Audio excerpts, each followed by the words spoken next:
Mes chers camarades, je vous apporte le salut fraternel des syndicats qui m'ont mandaté, et notamment le SN Presse Force ouvrière de l'Essonne, un syndicat de personnel de la recherche et de l'enseignement supérieur qui, avec ma fédération, la FNEC FP Force ouvrière, est engagé pour le retrait de la loi sur la sélection à l'université, pour le maintien du baccalauréat comme diplôme national et premier grade universitaire.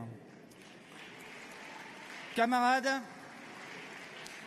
l'offensive actuelle du gouvernement pour pulvériser le Code du travail et les garanties collectives implique de détruire l'une des conquêtes majeures de la classe ouvrière, les diplômes nationaux et la possibilité pour des millions de jeunes d'accéder à des qualifications.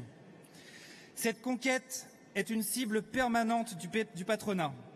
En 1955, Georges Villiers, président du CNPF, déclarait « La suppression du baccalauréat, son remplacement par un certificat de fin d'études vient d'être mise à l'ordre du jour. Cela fait plus de 60 ans que le patronat n'a de cesse de revendiquer la suppression du lien entre le diplôme et la rémunération. Cela fait plus de 60 ans que le patronat ne cesse de revendiquer le contrôle des formations afin qu'elles soient taillées sur mesure pour le besoin des entreprises. Plusieurs gouvernements, de droite comme de gauche, ont tenté de satisfaire ces exigences patronales et à chaque fois s'y sont cassés les dents. Et c'est pourtant l'objectif du gouvernement Macron. La réforme Vidal, Parcoursup, c'est la fin du droit pour chaque bachelier de poursuivre des études supérieures dans la formation de son choix. Chaque université pourra définir ses capacités d'accueil sur la base des besoins locaux des entreprises, un arbitraire total reposant sur une mise en concurrence des établissements et conduisant tout droit à la privatisation des universités. C'est l'université réservée à la minorité qui pourra se la payer.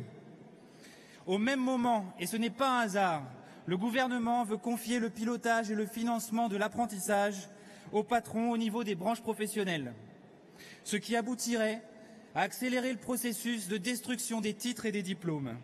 Et il veut porter la limite d'âge de l'apprentissage à 30 ans. Mes camarades, c'est le retour du CPE. Vous avez tous suivi la mobilisation, les blocages, les grèves dans les facs. La mobilisation s'étend aux enseignants qui sont de plus en plus nombreux à venir dans les assemblées générales. Cette mobilisation s'amplifie. 500 en assemblée générale à Angers, 1500 à Paris-Tolbiac, 2000 à Nanterre, 3000 à Rennes. En exigeant le retrait de la sélection, les étudiants et les personnels se battent pour défendre les diplômes et les qualifications. Ils ne veulent pas de l'avenir que leur réservent Macron et les ordonnances. Ils ne veulent pas de vagues certificats de compétences sans reconnaissance dans les conventions collectives et évalués par les seuls employeurs. Ils veulent des emplois qualifiés. Ils veulent le retrait de ces contre-réformes qui n'ont qu'un seul but, adapter l'école aux ordonnances. Depuis plus de 6 mois, la FNEC FP Force ouvrière est le moteur d'une large unité syndicale qui est un point d'appui majeur pour la résistance dans les universités. L'unité des fédérations Force ouvrière, CGT, FSU, Solidaire, avec les jeunes, est totale pour exiger le retrait de la sélection, le maintien du baccalauréat comme premier grade universitaire et comme diplôme national.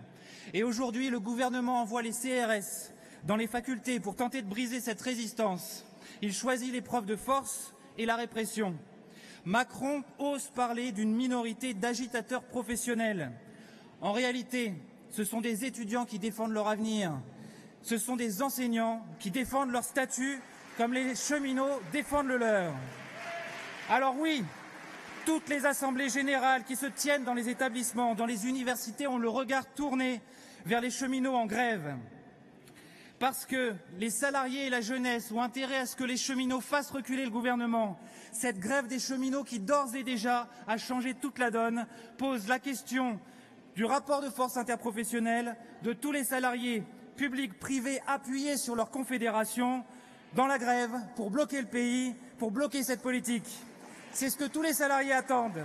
Mes camarades, rien ne nous sera donné, tout devra être arraché. Vive la FNEC, FP, FO, vive la CGT Force ouvrière.